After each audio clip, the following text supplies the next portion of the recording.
Hello बच्चों, let's read the question. In the following question, a statement first is followed by corresponding statement 2 of the following statement. Choose the correct one. Here, four options are given. Statement first is, in a typical transistor, I equals IC plus IB implies that IE approximate होता है IC के. Statement 2 is, base region of a transistor is very thin and lightly doped with IB. Current small, collector current IC is large.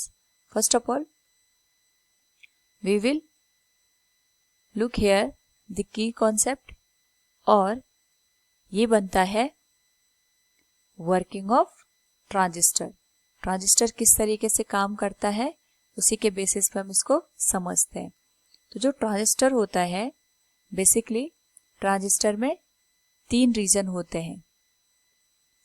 एक होता है ammeter, second होता है base और third होता है यहाँ पे कलेक्टर. तो अगर हम बात करें यहाँ पे तीनों रीजन की, तो जो एमीटर होता है दैट इज हाईली डोप्ड. ये सबसे ज्यादा इसकी डोपिंग होती है. यहाँ पे जो भी चार्ज कैरियर होगा, चाहे पी टाइप हो चाहे एन टाइप में होल्स हो या इलेक्ट्रॉन, वहां पे इनकी डोपिंग हाईएस्ट होती है. सेकंड होता है बेस रीजन. ये एरिया में थिन होता है और यहाँ पे जो डोपिंग होती है वो लाइट होती है as compare to emitter and collector. और जो कलेक्टर होता है उसमें जो डोपिंग की जाती है that is greater than base reason. But यहाँ पे जो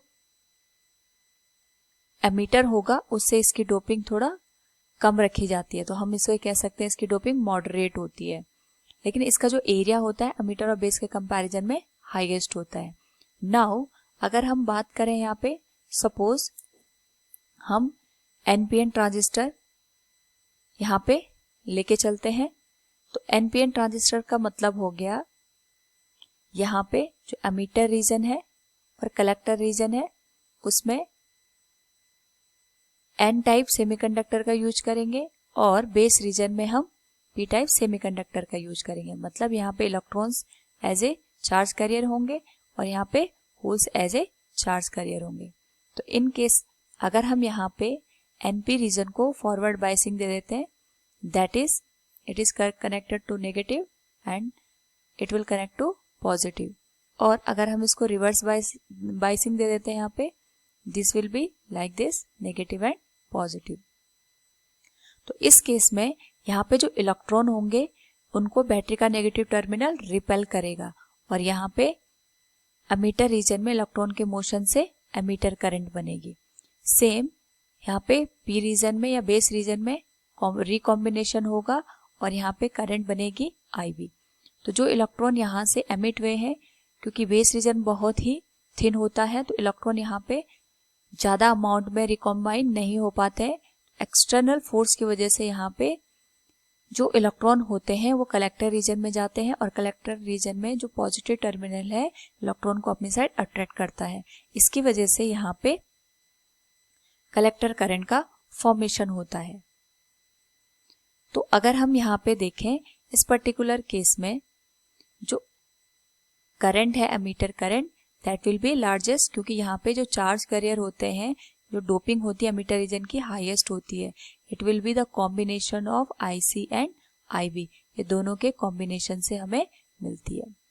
अब यहाँ पे अगर हम देखें तो प्रैक्टिकली जो एमीटर करंट होती है that is of range of milliampere और जो बेस होता है ये बहुत ही लाइट हम डोप करके रखते हैं और इसकी रेंज माइक्रो एम्पियर होती है. तो यहाँ पे जो कलेक्टर करंट है अगेन ये मिली एम्पियर के रेंज की होती है. तो यहाँ पे क्योंकि बेस करंट बहुत ही स्मॉल होती है, उस बेसिस पे हम कह सकते हैं आई की जो अप्रोक्सीमेट वैल्यू होती है that is equal to IC, क्योंकि बेस करंट बहुत ही स्मॉल होती है. सेकंड इसमें स्टेटमेंट गिवन है, base region of transistor is very thin and lightly doped with IB current small, collector current is large. यहाँ पे जैसे हम देख सकते हैं जो आईबी करंट है that is of microampere range और जो आईसी करंट है that is of milliampere range. तो हम कह सकते हैं जो दोनों स्टेटमेंट है फर्स्ट एंड सेकंड दोनों यहाँ पे करेक्ट है, और जो सेकंड स्टेटमेंट है वो फर्स्ट को अच्छे से एक्सप्लेन भी कर रहा है। तो हम कह सकते हैं यहाँ पे from the given option both statement 1 and 2 are correct and statement 1 2 is the correct explanation of statement 1. Hence option A will be the correct answer. Hope all you understood it. Thank you and best of luck.